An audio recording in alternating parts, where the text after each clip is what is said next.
Hi, this is Scott Garibay, and today we're going to talk about Dungeons and Dragons. We're going to continue exploring Vecna Eve of Ruin, and let's jump into our continuation of discussion on Chapter 3. So the player characters, the Dragon Masters with the Dragon Master characters, are going through the Lambent Zenith, right? And the wreck of the Lambent Zenith that is on the dead god husk of havoc. Okay, so they come across Cirit, and Cirit, C-I-R-I-T, Cirit is a halfling priest, right, who has been imprisoned in the brig of the Lambent Zenith. She's being imprisoned, and she was imprisoned by Ilren, the Guff, who is actually a death slave. Now, listen to this. Cirit is not actually a halfling priest. Cirit is actually a Coutal, a medium-sized feathered dragon, essentially, like a feathered dragon bird. And it's the Quetzalcoatl, but much smaller, just medium-sized, literally the size of a regular player character, right? So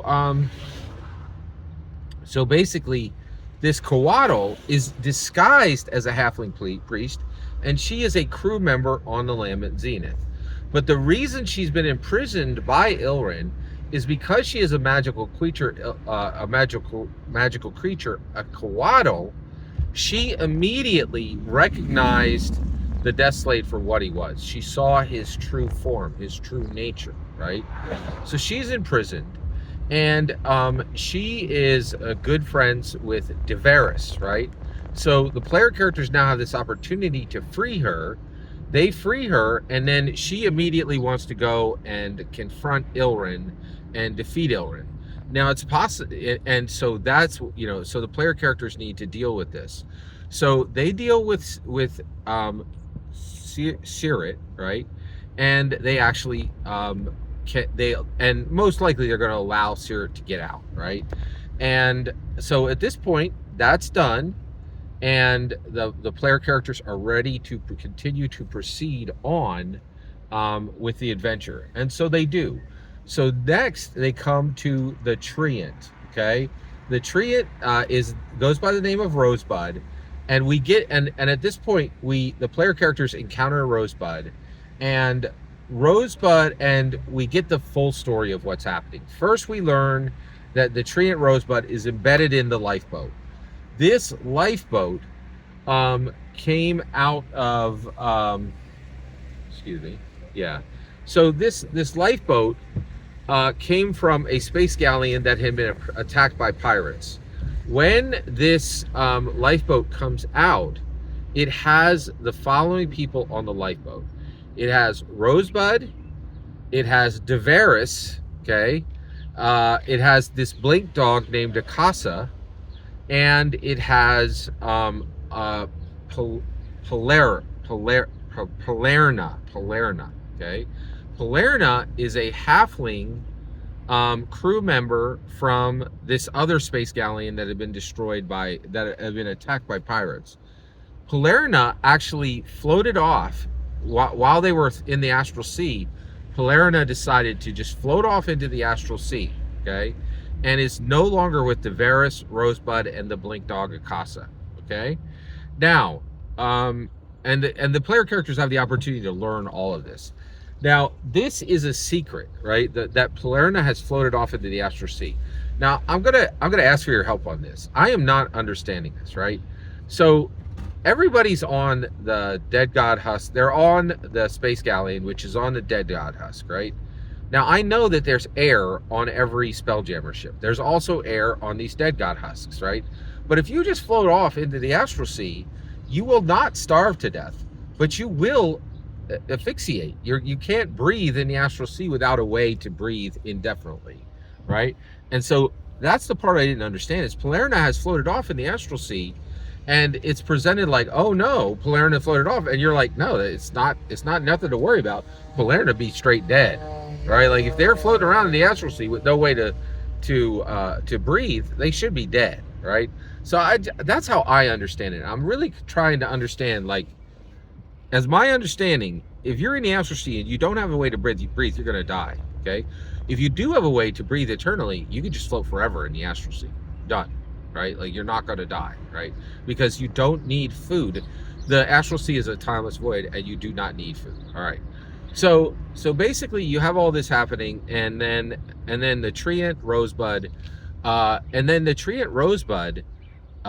once they start dealing, actually dealing with them, the group actually finds out that that Rosebud has used its roots to protect the prow area of the ship, and so Rosebud's like roots are actually protecting the area where the second rod piece is.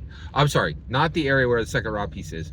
It's protecting the study of Captain Inda, who is the captain of the Zenith, of the Lambent Zenith. Okay,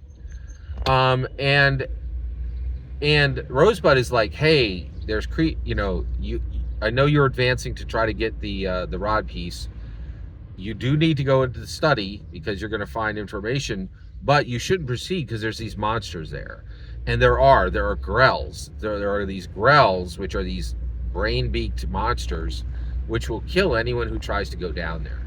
So, and then also, all of this is learned from the blink dog Ikasa, who Rosebud is protecting in the lifeboat, is protecting blink dog Ikasa, and they don't know that Deveris is here. And so, Rosebud and blink dog Ikasa can be reunited with Deveris, and the blink dog Ikasa has a magical collar on it that allows it to speak common, right? So all of these secrets are actually held by the blink dog Ikasa, who can speak to the characters, right? And so the characters have this opportunity to reunite Ikasa with Deveris, and then bring Deveris and Ikasa back to Rosebud, but they are still missing Palerna, right? Also, if you're not noticing, there's a whole bunch of adventures that are being presented, like literally being presented.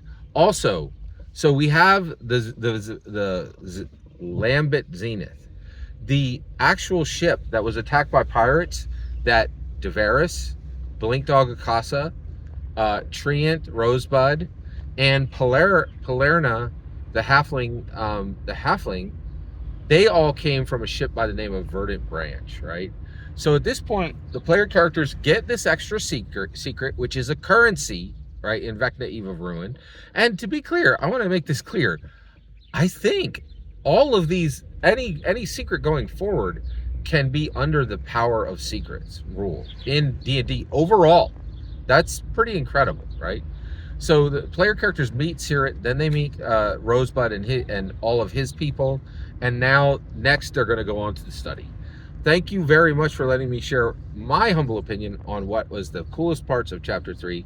The important part is when I get to hear what your opinion on what coolest character was, and I'm very eager to hear that. Please like and subscribe, and please consider liking and subscribing, and have a fetch millennium.